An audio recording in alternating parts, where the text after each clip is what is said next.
سربراہ پاک فضائیہ سے سربراہ ترکش جنرل سٹاف اور ایئر آفیسر کمانڈنگ کی الگ الگ ملاقاتیں، پیشہ ورانہ اور باہمی دلچسپی کے امور پر تبادلہ خیال کیا گیا۔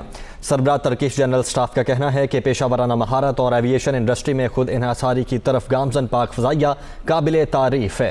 پاکستان اور ترکی کے مابین دیرینہ مذہبی، ثقافتی اور تاریخی رشتہ قائم ہے۔ Air chief marshal Zaheer Ahmed Babar Sidhu کی جانب سے یہ کہا گیا، پاکستان برطانیہ کے ساتھ اپنے مضبوط سفارتی، اقتصادی اور دفاعی تعلقات کو قدر کی نگاہ سے دیکھتا ہے۔ علاقائی استحکام میں پاکستان کا کردار قابل تعریف ہے۔ پاکستان کے ساتھ ہر سطح پر سفارتی اور فوجی تعاون میں مزید بہتری کے لیے اپنا کردار ادا کروں گا، جبکہ ملاقات میں دونوں ممالک کے درمیان جو مزید تعاون ہے اس کو بھی فروغ دینے کے حوالے سے تبادلہ خیال ہوا ہے۔ سربراہ پاک فضائیہ سے سربراہ ترکش جنرل سٹاف اور ایئر آفیسر کمانڈنگ کی الگ الگ ملاقاتیں ہوئی ہیں۔